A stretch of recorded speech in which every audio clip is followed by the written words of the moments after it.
నమస్కారం. వారధి వారాహి వార్తలు విశ్లేషణ కార్యక్రమానికి స్వాగతం. ప్రతిరోజు మాదిరిగానే ఈ రోజు కూడా జూన్ 16 సోమవారం నాటి వార్తల విశ్లేషణలు చూసుకునే ప్రయత్నం చేద్దాం. ఈ వెచ్చల విడిది అని ఒక క్యాప్షన్ తో ఈనాడు దినపత్రిక వారు ప్రధానంగా వార్త రాశారు. అంటే గతంలో విశాఖ నగరానికి సంబంధించి ఋషికొండ ప్రాంతములో పర్యాటక ప్రాంతంగా అభివృద్ధి చెందిన ఋషికొండలో పర్యాటక ప్రాంతంగా ఉన్నటువంటి ఋషికొండని ఆ పైన ఒక కాటేజ్ నిర్మించారు. పర్యాటక ప్రాంత కాటేజ్ ఉండేది. అక్కడ పర్యాటకులు వస్తే అక్కడ విశ్రాంతి తీసుకుని అక్కడ నుంచి విశాఖ జిల్లాలో ఉన్నటువంటి పర్యాటక ప్రాంతాలన్నీ తిరగడం ఇది ఎప్పటి నుంచో వస్తున్నటువంటి ఆనవాయితీ. ఇప్పుడు ఏం చేశారంటే అదే పర్యాటక ప్రాంతాన్ని ఒక ఏ కన్ను చూడదన ఈ వెచ్చల విడిది అని ఒక క్యాప్షన్ పెడుతూ వీళ్ళు రాశారు. అంటే అక్కడ ఏం జరిగింది? గత ప్రభుత్వంలో అక్కడ ఒక పెద్ద భవంతిని కట్టారు. మీడియా వాళ్ళని అనుమతి లేదు, ప్రతిపక్షాలని అనుమతి లేదు, ఎవరిని అనుమతి ఇవ్వకుండా అక్కడ ఒక భవనాన్ని నిర్మించారు. ఆ భవనం ప్రభుత్వ భవనం అని మాత్రమే చెప్పారు. సరే అని చెప్పేసి మొత్తం మీద ఆ భవనం గత ప్రభుత్వం ఎండింగ్ వచ్చేసి 2024 ఎలక్షన్ కి వచ్చినంత వరకు జరుగుతూనే ఉంది. ఎలక్షన్ వచ్చింది, రిజల్ట్ వచ్చేసింది. ఇక ప్రభుత్వాలు మారిన తర్వాత అక్కడ భవంతిని చూపించే ప్రక్రియలో అదే నియోజకవర్గం అంటే భీమిలి నియోజకవర్గంకి సంబంధించింది ఋషికొండ కాబట్టి ఆ ప్రాంత నియోజకవర్గ ఎమ్మెల్యే గంటా శ్రీనివాసులు మీడియాతో పాటు అక్కడికి వెళ్లి ఆ భవంతిని చూపించారు. ఒక్కసారిగా ఇది రాజమహల్ కి సంబంధించినటువంటి రాజులు ఉండే విధంగా ఆ బిల్డింగ్ చాలా అద్భుతంగా అందంగా తయారు చేసి ఉంది. అందరూ మీడియా వాళ్లే కాదు, ఇటు ప్రతిపక్షం ఇదే ప్రస్తుతం ఉన్నటువంటి పాలక వర్గ సభ్యులు అందరూ చూసి ఒక్కసారి ఒక షర్క్ అనమాట. అంటే అది ఏం చెప్పాలా అన్నది కూడా ఇంకా అంత అందంగా తీర్చిదిద్దారు అన్నది వీళ్ళు రాశారు.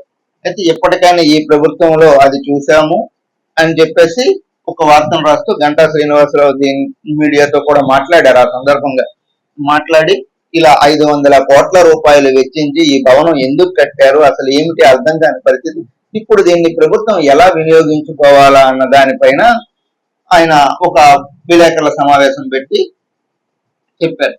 వీళ్ళది పచ్చదన బంధం అంటూ మరొక వార్తని జీబీఎంసీలో మరో కుంభకోణం అంటూ ఒక వార్తని వీళ్ళు ప్రధానంగా రాశారు.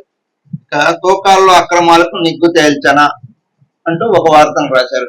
ఇక నేడు కేంద్ర మంత్రి రామ్మోహన్ నాయుడు విశాఖపట్నం వస్తున్నారు అన్నది ఒక వార్తగా ప్రధానంగా వీళ్ళు రాశారు. విశాఖపట్నం వచ్చి విశాఖపట్నంలో తన సొంత నియోజకవర్గం సొంత కాన్స్టిట్యూంట్ అయినటువంటి మెంబర్ ఆఫ్ పార్లమెంట్ స్థానం శ్రీకాకుళం జిల్లాకి ఆయన వెళుతున్నారు. శ్రీకాకుళం నుంచి అక్కడ నుంచి వాళ్ళ సొంతూరు నిమ్మాడ గ్రామానికి వెళ్లేటట్టు ఈ వార్త ఒకటి వీళ్ళు వచ్చిన సమాచారం మేరకు రామ్మోహన్ నాయుడు ఫోటో వేసి కేంద్ర మంత్రి ఫోటో వేసి ఒక వార్త రాశారు. ఇక ఇలా ఉంటే జిల్లా యంత్రాంగంలో భారీ మార్పులు. కామన్ గా ప్రభుత్వం మారేటప్పుడు అధికారులకు మారడం ఆనవాయితీగా వస్తుంది. దానికి సంబంధించి విశాఖ జిల్లాకు సంబంధించి కూడా మార్పులు ఉంటాయి అన్నది ఇక్కడ వీళ్ళు చెప్పుకొచ్చారు. ఇక ప్రధానంగా మరో వార్త, హోం మంత్రి అనితకు అభినందనలు అంటూ ఒక వార్తను రాశారు. నిన్న హోంమంత్రి విజయవాడ నుండి వచ్చి తన నియోజకవర్గం పాయికరావుపేటలో పర్యటించి దేవాలయాలు చూస్తూ చివరిగా ఆదివారం సాయంత్రం విశాఖ నగరానికి చెందినటువంటి ఎమ్మెల్యేలు ఇంటికి ఆవిడ వెళ్ళడం ఒక సెన్సేషన్ గా మారింది. అంటే క్యాబినెట్ హోదా కలిగినటువంటి అనిత ఎమ్మెల్యేలకే నేరుగా వెళ్ళి మంత్రి హోదాలో వెళ్ళి వాళ్ళందరికీ పలకరించి పుష్పగుచ్ఛంగా అందిస్తూ వారందరి ఆశీర్వాదం తీసుకున్నారు. అది ఈ విషయంలో మనం కూడా మంత్రి గారితో మాట్లాడడం జరిగింది, ఫోన్ చేసి ఆవిడ వివరణ కూడా తీసుకున్నాం. మీరు ఎమ్మెల్యేల దగ్గరికి వెళుతున్నారు హోంమంత్రి హోదాలు అంటే, కాదండి, ఒక సీనియర్ ఎమ్మెల్యేలుగా విశాఖ జిల్లాలో ఉన్నటువంటి నేను విశాఖ అనకాపల్లి జిల్లాల్లో ఎమ్మెల్యేలకి కలవడం నా గురుతర బాధ్యత. నాకంటే సీనియర్స్ వాళ్ళని కలిసి వాళ్ళ తాలూకా అభిప్రాయాలను, వాళ్ళ తాలూకా సూచనలు సలహాలను తీసుకొని వాళ్ళని ఒకసారి కలవడం నా బాధ్యత అంటూ ఆవిడ చెప్పడం కూడా జరిగింది. అంటే నిన్న ఆవిడ కలిసిన సందర్భంగా మన వారాహి తరపున కూడా ఆవిడకి ఫోన్ చేసి మాట్లాడడం జరిగింది అనమాట. అంటే విషయం తెలిసిన ఈ వార్త ఎందుకు రాశారా అన్న దాని మీద కూడా మనం కొంత వివరణ, అది మరి ముంగలపూడి అనిత అందరినీ కలిసి అసలు అంటే సూచనలు సలహాలు తీసుకున్నారు అన్న విధంగా రాశారు. ఇక 22న సింహాద్రి అప్పన్నకు 3వ విడత చందన సమర్పణ. శ్రీ వరహాలక్ష్మి నరసింహస్వామికి చందన సమర్పణ ప్రతి ఏడాది జరుగుతుంది. అయితే ఈసారి 22వ తేదీన సింహాద్రి అప్పన్నకు 3వ విడత చందనం జరుగుతుంది అన్నది ఈ వార్తని వీళ్ళు ప్రధానంగా రాశారు. ఇది ఇలా ఉంటే ఇంకా మనం ఆంధ్రజ్యోతి దినపత్రికను ఒకసారి చూద్దాం.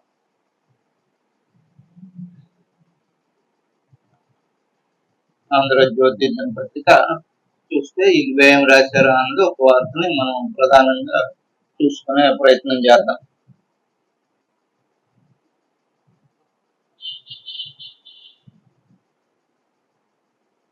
వీళ్ళు కూడా రాజకోట రహస్యం, గుట్టు వీడిన రాజకోట రహస్యం.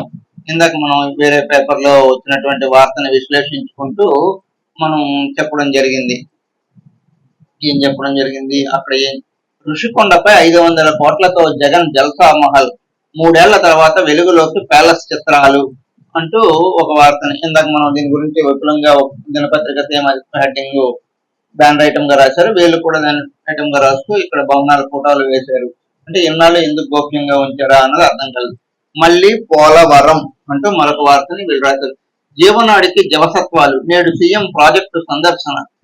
ఈ రోజు రాష్ట్ర ముఖ్యమంత్రి నారా చంద్రబాబు నాయుడు గతంలో ఆయన ముఖ్యమంత్రిగా ఉన్నప్పుడు ప్రతి సోమవారం పోలవరం వెళ్లి సోమవారం పోలవరం అనే ఒక కార్యక్రమం చేసేవారు. అదే ఇప్పుడు మరలా 2024లో ముఖ్యమంత్రి అయితే సేమ్ అదే రిపీట్ చేస్తున్నాను అని చెప్పి సోమవారం పోలవరం వెళ్లేందుకు ఏర్పాట్లు చేశారు అని చెప్పేసి వీళ్ళొక వార్తను ఇక్కడ ప్రధానంగా రాశారు. ఇక పాత మాస్టర్ ప్లాన్ కే ప్రకారమే అమరావతి. గత 5 ఏళ్లగా పాత ప్రభుత్వంలో అమరావతి వైపు చూడలేదు. అమరావతిలో తెలుగుదేశం ప్రభుత్వంలో కట్టినటువంటి భవనాలు ఏవి పరిశీలన చేయలేదు, దానికి అభివృద్ధి బాటలో నడిపించలేదు. మరలా మా ప్రభుత్వం వచ్చింది కనుక దానిపైన దృష్టి పెట్టి చేస్తామన్నది నారాయణ ఇక్కడ చెప్పినట్టుగా ఇక్కడ మనకు ఉంది. ఇక స్పీకర్ గా అయ్యన్న పాత్రుడు అని చెప్పి డిప్యూటీ స్పీకర్ స్పీకర్ గా అయ్యన్న పాత్రుడికి ఇస్తూ డిప్యూటీ స్పీకర్ గా జనసేన ఎమ్మెల్యేకి ఇస్తున్నారు. ఈ చుట్టూ ధూళిపాల నరేంద్రకి ఇస్తున్నట్టు ఒక వార్తని వీళ్ళు ప్రధానంగా రాశారు. ఇది ప్రధాన పేపర్ లో వచ్చినటువంటి ఆంధ్రజ్యోతి ప్రధాన ఎడిషన్ లో వచ్చినటువంటి వార్తలు. ఇక సాక్షి దినపత్రిక మనం చూద్దాం. సరుకు రవాణాలో ఆర్టీసీ దూకుడు అని చెప్పి ఒక క్యాప్షన్ పెడుతూ రాశారు. అంటే ఈ పార్సిల్స్ ప్రక్రియలో ఆర్టీసీ వినూత్నమైనటువంటి ప్రయోగాలు చేసింది. చేస్తూ అలా ఈ రోజు మిగతా ప్రైవేట్ పార్సిల్స్ కంటే ఆర్టీసీలో పార్సిల్ భద్రంగా వెళుతుంది అని చెప్పి తక్కువ రేటుకి భద్రంగా తమ గమ్యస్థానాలకి పార్సిల్స్ చేస్తారు. అందులో దూకుడు పెంచింది, అంటే స్పీడ్ పెంచారు. ఎట్లా చేయాలి ఏంటి అనే తర్జన భర్జన పడుతూ దాన్ని చేస్తే ఇప్పుడు మంచి ఆదాయాన్ని సమకూరుస్తున్నారు అన్నది ఒక వార్తగా సాక్షి దినపత్రిక వారు రాశారు. అప్పుడే మొదలెట్టేశారు అంటూ తాళవలసల ప్రభుత్వ భూమి కబ్జా గడ్డను ఆక్రమించి నారాయణ విద్యా సంస్థలు అంటూ ఒక వార్త రాశారు. నారాయణ విద్యా సంస్థలు ఒక వార్త అంటే దగ్గర పోవలస ప్రాంతంలో ఒక ఏరియాలో భూమి కబ్జా చేశారు అన్నది ఒక వార్త రాశారు. జన సముద్రం నిన్న ఆదివారం కావడంతో విశాఖ సాగర్ తీరం ప్రతి ఆదివారం లాగా ఈ వారం కూడా వీళ్ళ ఫోటో రైట్కు వేశారు. ఇది ఇంకా ఇలా ఉంటే ఈరోజు బక్రీద్ కాబట్టి వీళ్ళు ఒక మసీదు ఫోటోని కలర్ఫుల్ ఫోటో అంటే విద్యుత్ అలంకరణలు చేసిన ఫోటోను ఒకటి వేశారు. తర్వాత ఇంటర్ అడ్మిషన్ల జోరు, ఇంటర్లో అడ్మిషన్లు బ్రహ్మాండంగా జరుగుతున్నాయి అన్నది రాశారు. వాళ్ళ తాలూకా అభిప్రాయాలను తీసుకుంటూ లెక్చరర్స్ ని ప్రిన్సిపల్స్ అభిప్రాయాలు ఎలా జరిగింది ఏంటనేది ఒక వార్తను రాశారు. ప్రశాంతంగా యూపీఎస్సీ ప్రిలిమినరీ పరీక్ష, నిన్న యూపీఎస్సీ పరీక్ష జరిగింది. అది అన్ని విషయాల్లో ఎక్కడ ఇబ్బంది లేకుండా సాఫీగా జరిగిందని ఒక వార్త. కైలాసగిరిపై చురుగ్గా మ్యూజియం పనులు. కైలాసగిరిలో మరో మ్యూజియం ఒకటి కడుతున్నారు. అది ఆ పనులన్నీ చకచకా జరుగుతున్నాయి అన్నది ఒక వార్తని వీళ్ళు ప్రధానం ప్రభ దినపత్రికకి వద్దాం. అయ్యన్నకే స్పీకర్ అంటూ ఒక వార్తను వీళ్ళు ప్రధానంగా రాశారు. నాయకులు ఇష్టాగోష్ఠిలో వెల్లడించిన అయ్యన్న సీనియర్ నాయకుడిని సరి అయిన గౌరవం. ఒకే నియోజకవర్గం ఎన్నికలు 7 సార్లు ఎమ్మెల్యే, 5 పర్యాయాలు మంత్రిగా పదవి. అయ్యన్న పాత్రుడు 1983 ఎన్టీ రామారావు గారు తెలుగుదేశం పార్టీ పెట్టే నుంచి నేటి వరకు పార్టీ మారకుండా ఒకే పార్టీని నమ్ముకొని ఉండి ఎన్ని ఒడిదుడుకులు వచ్చినప్పటికీ కూడా స్థిరంగా ఉండడంతో ఆయనకి ఈ రోజు ఇక్కడ మంచి పదవి. అయ్యన్నకు స్పీకర్ ఒక పెద్ద తరహా పదవి. స్పీకర్ పదవి అంటే ఆషామాషి కాదు. అటువంటి పదవిని చంద్రబాబు నాయుడు ఎంపిక చేశారు.